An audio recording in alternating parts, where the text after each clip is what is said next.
You stand in a room full of bones, not the clean, catalogued bones of a museum. These are still half buried in earth, jumbled, fractured, as if the ground itself tried to swallow them whole. The year is 1728, and you are deep inside a cave in southern Germany. The air tastes of limestone and rot. In your hand, a candle flickers across a skull that does not belong. Its brow ridge is massive. Its jaw has no chin. The teeth are human, but the face is wrong. You have just found something that, if you speak of it publicly, will make you a liar or a heretic. The name you will eventually give this thing is Homo diluvii testis, the man who witnessed the flood. You will call it a giant sinner, drowned by God. And for 90 years, everyone will agree with you. But here is the secret nobody tells you about real monsters. They do not vanish when science proves they were never there. They only change shape. When Johann Jakob Schützer first published his findings in 1726, he was one of the most respected naturalists in Europe. His discovery was celebrated in lecture halls and cathedrals alike. The skeleton was nearly 8 feet long. It had human proportions, but clearly was not a modern human. Schützer called it proof of the biblical deluge. Government officials visited. Theologians wrote treatises about divine justice. The skeleton was given a Latin name and a place in the emerging order of natural history. Everyone saw exactly what they needed to see. It took 9 decades for a French anatomist named Georges Cuvier to look at the same bones and say something different. Cuvier was the first person to realize that species could go extinct. He understood anatomy better than almost anyone alive. When he examined Schützer's giant sinner, he did not see a man at all. He saw a prehistoric giant salamander. The brow ridge was an amphibian crest. The missing chin was a jaw built for catching fish, not preaching sermons. The skeleton had never been human. It had been a myth, propped up by a civilization that could not accept the possibility of a world before itself. Now consider what happened next. The myth did not die when Cuvier published his correction in 1812. It was already too late. The idea of antediluvian giants had seeded itself into the European imagination. Books had been written, poems composed. Children had been told that the flood left its witnesses behind in stone. When the truth arrived, it was not greeted with relief. It was greeted with resistance. People did not want to abandon the giant. They wanted to keep him. And in a sense, they did. The giant salamander was quietly forgotten. But the hunger for a monster that predates us never went away. It simply found new hosts. If you have ever felt a flicker of disappointment when a mystery is solved, you know this feeling. The Loch Ness Monster turns out to be a log in a hoax photograph. Bigfoot is a man in a suit stitched by a costume shop employee in 1958. The chupacabra is a coyote with mange. The rational part of you is relieved, but some deeper part of you mourns. That is not a failure of intelligence. That is a signal from the part of your brain that evolved to detect predators before they are visible. The same part that once kept your ancestors alive on savannas, where every rustle could mean the end. Your mind is built to prefer monsters over emptiness. What happened to the real monsters is that they were never real to begin with. But the machinery that generates them is older than any species on Earth. It predates the human. It predates the primate. It may predate the vertebrate itself. The same neural circuits that make a mouse freeze at an owl's shadow are the circuits that make you imagine a shape in the dark doorway. You are not creating the monster. You are activating an inherited reflex, and that reflex has a history you have never been told. Let us go back to a time before the written word. You are standing at the mouth of a cave in the Pyrenees Mountains, 40,000 years before the present. The air is humid and thick with smoke from fat-burning lamps. On the walls around you, painted in ochre and charcoal, are creatures that no longer walk the earth. Giant deer with antlers 8 feet wide, cave lions larger than any African relative, woolly rhinoceroses armored like tanks, and among them, a creature that is not quite animal. It stands like a man, but its head is a bison. Its hands are human, but its feet are hooves. The painters did not make a mistake. They knew exactly what they were drawing. The question is why they drew it at all.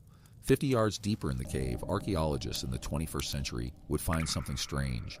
The footprints of a child, maybe 8 years old, pressed into clay that hardened over millennia. Beside the prints were the prints of a wolf. Not just any wolf. The child walked into the cave with the wolf walking beside them, their tracks overlapping, both entering the deepest darkness together. No remains of the wolf were ever found. No remains of the child either, but the tracks preserved a relationship that modern domestication science still cannot explain. The wolf was not muzzled. It was not leashed. It walked as a companion into a place where no light reached. You have been taught that the line between human and beast was drawn early, That civilization began when we separated ourselves from nature, domesticated animals, built walls, invented gods to keep the wilderness at a distance. But the evidence of the caves tells a different story. The first monsters were not enemies to be conquered. They were intermediaries. They were the beings that stood halfway between the world of the living and the world of the spirits. The bison-headed man was not a failed drawing. It was a technology for accessing a reality that ordinary perception could not reach. To put on an animal's head was to borrow its vision. To wear its skin was to inherit its power of surviving where humans could not. Now you need to understand something about how the human brain actually works. When you see a shadow that might be a person, your visual cortex processes the information in under 100 milliseconds. It sends a quick and dirty assessment to your amygdala before your conscious mind has even registered what you are looking at. That initial assessment is tuned to be hypersensitive to danger. It will flag a coat rack as a murderer 10 times before it gets it right once. That is not a bug. It is the most successful survival strategy ever evolved. It is better to mistake a bush for a bear 1,000 times than to mistake a bear for a bush once. Your ancestors who were too relaxed about ambiguous shapes in the grass are not your ancestors. Their genes died out along with them. What you call ghost sightings, monster encounters, or the feeling of being watched are not supernatural phenomena. They are your brain interpreting its own inherited alarm system as external reality. The feeling of a presence in an empty room is your cortex trying to explain a signal from your amygdala that arrived without context. The shadow that seems to move in the corner of your eye is your visual system correcting an unexpected pattern shift. The monster does not appear because it is there. It appears because your brain needs it to be there to make sense of the threat it has already detected. This is the part that changes everything. The myth of the monster is not a story our ancestors told because they did not understand science. It is a story they told because they understood the experience of being prey better than you do. A prehistoric human did not have the luxury of dismissing a rustle in the bushes. They had to treat every potential threat as real. The cost of a false negative was death. The cost of a false positive was a moment of embarrassment. Natural selection strongly favored the tendency to see threats that were not there. The monster in the cave painting is that tendency, given a face, given a name, given a ritual so that it could be controlled. But here's where the modern world broke the mechanism. You no longer share those cave painters' relationship with the dark. You sleep in a lit room. You walk through streets that are never truly dark. Your brain's ancient alarm system is constantly triggered by modern stimuli that mean nothing. A car backfiring, a phone vibrating, a shadow cast by a passing truck. The alarm rings constantly. You learn to ignore it. But the ignored alarm does not go away. It accumulates. It finds new pathways. And eventually it invents new monsters to explain what it senses but cannot name. Gather around the campfire and we will tell you what happens next. The year is 1899. You are sitting in a dimly lit room in Vienna, and a doctor named Sigmund Freud is about to publish something that will change how the West thinks about monsters. He calls his book The Interpretation of Dreams. In its pages, he describes a patient who dreams of wolves sitting in a walnut tree, but the wolves do not move. They stare. 7 white wolves, perfectly still, watching the dreamer with an intensity that paralyzes him. Freud interprets the wolves as symbols. He says they represent the patient's father and the terrifying reality of adult sexuality that the child's mind is not ready to process. The wolves are not real wolves. They are psychological guardians standing at the gate of a memory too painful to access directly. You have probably heard this interpretation before. It is often held up as an example of Freudian overreach, a man who saw sex everywhere because he looked for nothing else. But what if the wolves were doing something far older than symbolizing a repressed memory? What if they were doing exactly what the bison-headed man in the Pyrenees cave was doing 39,000 years earlier? The wolves were intermediaries. They were not the thing itself. They were the form the mind gives to what it cannot face directly. The wolves sat in the tree because the truth they guarded was too dangerous to be seen without a mask. The wolves in that dream sit still because they are not the threat. They are the threshold. If you want to keep following these threads into the hidden architecture of the mind, subscribe, because this channel exists to map the territory between what we see and what we cannot yet name. And when you do, drop the word guardians in the comments, because if the wolves of Freud were intermediaries, what do you suspect they were really guarding? Here's the insight that connects the cave painter, the Victorian anatomist, and the 20th century psychiatrist. The monster is never the real problem. It is the disguise of the real problem. When Schertzer looked at the giant salamander skeleton, he did not see an amphibian because his culture had trained him to see a sinner punished by God. The monster he saw was real to him because it served a psychological function his society depended on. The flood narrative gave order to a chaotic world. A giant drowned by that flood confirmed that the moral order was literal, not metaphorical. The skeleton was not evidence of a natural history. It was evidence of divine justice. And that evidence was more important than the bones themselves. Let us walk forward in time to the 1950s. You are in Flatwoods, West Virginia, on the evening of September 12, 1952. A group of children and a local woman named Kathleen May see a shape descending from the sky into a nearby hill. When they investigate, they report a creature with a spade-shaped head, glowing red eyes, and a body that seemed to float rather than walk. The Flatwoods monster is born. Newspapers pick it up. The Air Force investigates. Psychologists suggest mass hysteria, but the truth is stranger than any of these explanations. The truth is that the Flatwoods monster was created by a meteorite. A large fireball had passed over the area on that exact date, terrifying local residents. One family reported that their television lost power as the object streaked overhead. The creature the witnesses saw was almost certainly a great horned owl perched on a branch, its eyes reflecting the light of a distant bonfire through the mist. An owl, in exactly the wrong place, at exactly the wrong time, seen by people whose brains were already primed to expect something extraordinary because the sky had just fallen. But here's the detail nobody talks about. When researchers interviewed the witnesses years later, every single one of them stuck to their story. Not one admitted they might have seen an owl. Not one conceded that the memory could have been distorted by fear. The experience had become part of their identity. To say it was a mistake would be to say that moment of terror and wonder never happened. And the human mind protects its most vivid memories the way a cave protects its deepest chambers. It reinforces them, embellishes them, and seals them off from contradiction. This is the mechanism that creates cryptids. Every major monster of the 20th century follows the same pattern. First, a real event that the brain misinterprets. Second, a cultural moment that amplifies the misinterpretation. Third, a refusal to let the misinterpretation die because it has become part of someone's biography. The creature does not need to be real to be true. It only needs to be experienced. Now consider the most famous monster of them all, the one that has survived every debunking attempt for over a century. The creature that lives in a deep, dark, cold lake in the Scottish Highlands. You know its name.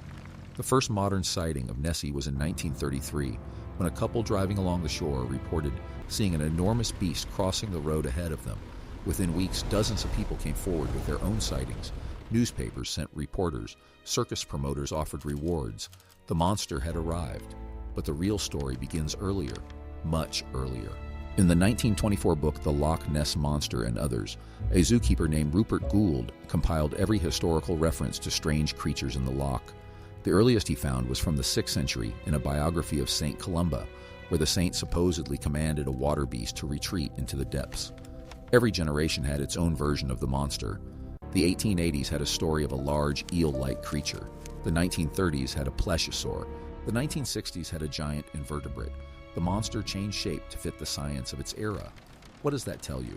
It tells you that the monster is not a biological entity. It is a narrative mold. Each generation pours its specific fears into that mold. Fear of the unknown depths, fear of evolution, fear of technology, fear of the past catching up. The loch itself is a perfect vessel for this narrative. It is 23 miles long. It is over 750 feet deep in places. Its dark, peaty water reduces visibility to less than 3 feet. By volume, it contains more water than all the lakes of England and Wales combined. A creature could hide there, and you would never prove it did not. That uncertainty is the fuel. The scientific community insisted on proof. In 1975, an expedition using sonar and underwater photography claimed to capture an image of a large flipper. The photograph became famous. It was published in scientific journals and newspapers worldwide. 20 years later, a careful analysis of the original negatives showed that the flipper was a tree stump submerged on the loch floor. The monster had been a log, again, but the belief did not collapse. It adapted. Followers of the monster did not abandon the search. They simply moved on to new forms of evidence, sonar readings, water samples, eyewitness accounts that predated the hoax photographs. The monster had become immune to refutation because it had become an independent object of faith, disconnected from any single piece of evidence. It was no longer a creature of the water. It was a creature of the mind, and the mind does not yield to proof. And this is where the investigation turns inward. because the question is no longer whether the monster exists. The question is what your need for the monster reveals about you. Let us travel to a laboratory at the University of Virginia, where in 2008 a neuroscientist named Jaak Panksepp conducted an experiment that should have changed how we understand every horror movie ever made. Panksepp was studying something he called the seeking system, the brain's fundamental circuitry for curiosity, exploration, and anticipation. He found that the same neural pathways that activate when you are hungry and searching for food also activate when you are anxious and searching for threats. The brain does not distinguish between seeking reward and seeking danger. The machinery is identical. You are wired to pursue the monster because the pursuit itself delivers a chemical reward. The discovery of the monster is almost secondary. The hunt is what your brain craves. Now apply this to every story you have ever been told about monsters. The villagers who searched for the beast of Gévaudan in 18th century France did not just want to kill it. They wanted to track it through the forests, to follow its signs, to feel the air thicken with its presence. The hunt gave their lives a structure and a purpose that daily routine could not provide. When the beast was finally shot and displayed as a large wolf, the relief was real. But so was the loss. The hunt was over. The world had returned to the ordinary, and ordinary was not enough. You see this pattern in every cryptid hunt on Earth. The people who spend their weekends in the pine forests of Louisiana looking for the Honey Island swamp monster are not confused about the difference between fantasy and reality. They are hungry for a world that still contains mystery. They are the descendants of the cave painters, still trying to access a reality that normal perception cannot reach. They do not want proof that would end the search. They want the search to continue forever. This is why the oldest monsters never die. They do not need to be real. They only need to be possible. And as long as there's a single corner of the world that remains unexplored, a single lake deep enough to hide a creature, a single forest thick enough to conceal a shape, the possibility remains alive. Your brain prefers the possibility over certainty because possibility feeds the seeking system. Certainty starves it. Think about that for a moment. The part of you that wants the monster to be real is not a flaw. It is the engine of your most alive moments. If you want to keep exploring the hidden architecture of the mind, subscribe to this channel. We don't offer explanations that kill the mystery. We offer maps of the territory you already sense. Before we move on, I want to hear from you. What is one mystery in your own life, small or large, that you secretly hope is never fully solved? Drop it in the comments, because that answer tells you more about your own seeking system than any textbook ever could. Consider the case of the Mothman, reported in Point Pleasant, West Virginia, between November 1966 and December 1967. Over 100 people described a creature with wings 10 feet across, eyes that glowed red, and a habit of appearing on bridges and in fields. The sighting stopped abruptly after a tragic bridge collapse killed 46 people on December 15, 1967. Many assumed the Mothman was a harbinger of disaster, a warning that was not understood, but the real story is more precise. The witnesses who saw the Mothman most clearly were not random. They were clustered in specific socio-economic groups. They were white, working class, living within a narrow radius of the TNT area, a former World War II munitions plant. They were people whose lives had been disrupted by rapid industrial change and whose community was already anxious about structural safety. The Silver Bridge had been flagged for inspection issues before it fell. The Mothman did not cause the disaster. The Mothman was the expression of the community's pre-existing fear, given form in wings and luminous eyes, because the human brain does not tolerate diffuse anxiety. It must find a shape for it. Now look at the witnesses who never recanted. They were not fools. They were not attention seekers. They were people whose brains had performed an ancient function, converting ambient threat into specific image. The Mothman was real to them because the fear it represented was already real. The creature was the symptom, not the cause. And treating the symptom as an external enemy is far easier than confronting the internal condition that generates it. This brings us to the hardest truth you will hear in this entire journey.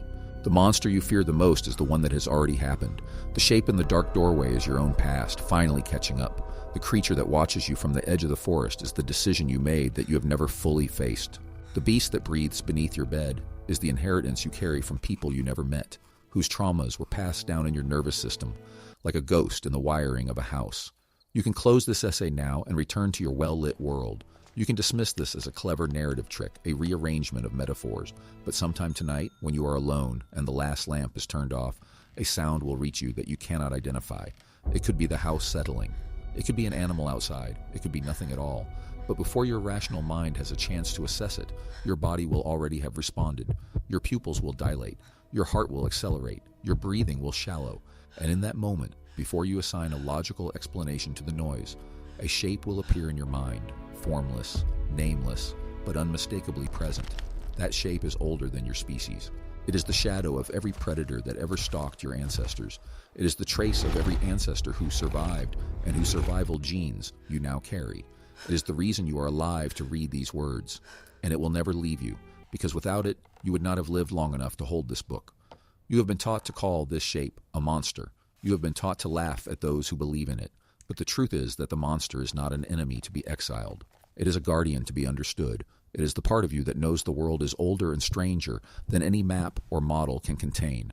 It is the part of you that still remembers what it means to be prey, and therefore what it means to belong to the living world. The cave painters knew this. That is why they painted the bison-headed man at the boundary where the tunnel narrows and the torchlight weakens. He was not a demon to be feared. He was a sentinel. He marked the threshold between the known and the unknown, and he reminded everyone who entered that what lay ahead was not for the careless. He was the shape the human mind gives to the edge of its own understanding. You have reached the edge of this investigation. The answer to the question we opened with, why the bones in the German cave were seen as a giant sinner instead of a salamander, is not about anatomy. It is about need. Every generation needs its own version of the monster because every generation needs a guardian at its threshold. The shape changes. The function remains. And the only question that matters now is whether you will keep fighting the shape or finally turn to face the darkness it was protecting you from.